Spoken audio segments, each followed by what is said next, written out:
Hi friends, welcome to my mini blog. ಇವತ್ತಿನ ನೋಡ್ರಿ early morning lunch box routine ನಿಮ್ಮ ಜೊತೆ ಶೇರ್ ಮಾಡ್ಕೊಳತ್ತೀನಿ. ಲಂಚ್ ಬಾಕ್ಸ್ಗೆ ನಾನು ಇವತ್ತು ಹೆಸರು ಕಾಳು ಪಲ್ಯ ಮಾಡೋಣ ಅಂಥೇಳಿ ಹೆಸರು ಕಾಳನ್ನ ಕ್ಲೀನ್ ಮಾಡಿ ಕುಕ್ಕರ್ಗೆ ಹಾಕಿ ವಾಶ್ ಮಾಡಿಕೊಂಡು ಮುಚ್ಚಳ ಮುಚ್ಚಿ ಒಂದೆರಡು ಮೂರು ವಿಷಲ್ ಹೊಡ್ಸೋಣಂತೆ ಗ್ಯಾಸ್ ಸ್ಟವ್ ಮೇಲೆ ಇಟ್ಟೆ. ಅಷ್ಟರೊಳಗೆ ಚಪಾತಿ ಹಿಟ್ಟನ್ನ ಹಾತ್ಕೊಂಡ್ಬಿಟ್ರೆ ಚೆನ್ನಾಗಿ ನೆನಿತೈತಿ ಮಾಡೋ ಅಷ್ಟರೊಳಗೆ ಅಂತೇಳಿ ಚಪಾತಿ ಹಿಟ್ಟನ್ನ ಹಾತ್ಕೊಂಡು ಇಟ್ಕೊಂಡೆ.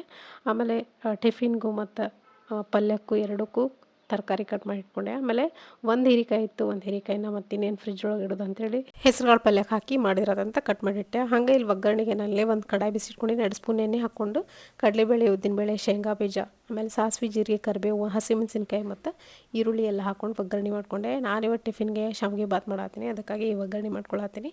ಸ್ವಲ್ಪ ಉಪ್ಪು, ಆಮೇಲೆ ರುಚಿಗೆ ಎಷ್ಟು ಬೇಕು ಅಷ್ಟು ನೋಡಿಕೊಂಡು ಸ್ವಲ್ಪ ಸಕ್ಕರೆ ಹಾಕೋಬೇಕು. ಚೆನ್ನಾಗಿ ನೀರು ಕುದ್ದಾದ್ಮೇಲೆ ಶಾವಿಗೆ ಹಾಕಿ ಮೇಲೆ ಕೊತ್ತಂಬರಿ ಸೊಪ್ಪು ಹಾಕಿ ಮುಚ್ಚಿ ಒಂದೆರಡು ನಿಮಿಷ ಬಿಟ್ಟರೆ ಉದ್ರಾಗೈತೆ. ಆಮೇಲೆ ಹೆಸರುಕಾಳು ಪಲ್ಯಕ್ಕನ್ನೆಲ್ಲ ಒಂದು ಕಡಾಯಿ ಬಿಸಿ ಇಟ್ಕೊಂಡಿನಿ. 2 ಸ್ಪೂನ್ ಎಣ್ಣೆ ಹಾಕ್ಕೊಂಡು ಸಾಸಿವೆ, ಜೀರಿಗೆ, ಆಮೇಲೆ ಈರುಳ್ಳಿ, ಹಸಿಮೆಣಸಿನ್ಕಾಯಿ ಪೇಸ್ಟ್ ಹಾಕ್ಕೊಂಡು ಒಂದು ಹುಳಿಯಾಗಿರುವಂಥ ಟೊಮೆಟೊ, ಹಣ್ಣಾಗಿರುವಂಥ ಟೊಮೆಟೊ ಹಾಕ್ಕೊಂಡು ಫ್ರೈ ಮಾಡಿಕೊಂಡು ಕಟ್ ಮಾಡಿ ಇಟ್ಟಂಥ ಹೀರೆಕಾಯಿನ ಹಾಕ್ಕೊಂಡು ಅದು ಸಾಫ್ಟ್ ಆಗೋವರೆಗೂ ಬೇಯಿಸ್ಕೊಂಡು ಅದಾದಮೇಲೆ ಹೆಸರು ಕಾಳನ್ನ ಸೇರಿಸಿ ಮಿಕ್ಸ್ ಮಾಡಿದ್ರಾತ.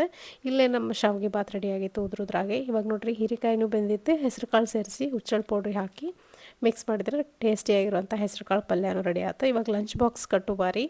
ಲಂಚ್ ಬಾಕ್ಸಿಗೆ ಪಲ್ಯವನ್ನು ಹಾಕಿಟ್ಬಿಟ್ರೆ ಪೂರ್ತಿ ಸ್ವಲ್ಪ ತಣ್ಣಗಾಗ್ಬಿಡ್ತೈತೆ. ಆಮೇಲೆ ಚಪಾತಿನ ಬಿಸಿ ಬಿಸಿಯಾಗಿ ಮಾಡಿ ಹಾಕಿದ್ರೆ ಆಗ್ತೈತೆ ಅಂಥೇಳಿ ಲಂಚ್ ಬಾಕ್ಸ್ ಆಮೇಲೆ ಸ್ನ್ಯಾಕ್ಸ್ ಬಾಕ್ಸ್ ಎಲ್ಲ ರೆಡಿ ಮಾಡಿ ಇಟ್ಕೊಳತ್ತೀನಿ. ಇದಾದಮೇಲೆ ಲಾಸ್ಟ್ ಫೈನಲ್ ಆಗಿ ಚಪಾತಿ ಮಾಡಿ ಬಾಕ್ಸಿಗೆ ಹಾಕಿ ಕಳಿಸ್ಬಿಟ್ರೆ ಆತ ಇವತ್ತಿನ ರೂಟೀನ್ ಕಂಪ್ಲೀಟ್ ಆಕೈತಿ.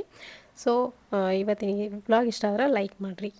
ಮಾರ್ನಿಂಗ್ ರೂಟೀನ್ ಬ್ಲಾಗ್ ನಿಮ್ಗೆ ಇಷ್ಟ ಆಗಿದ್ರೆ ಲೈಕ್ ಮಾಡಿರಿ, ಶೇರ್ ಮಾಡಿರಿ.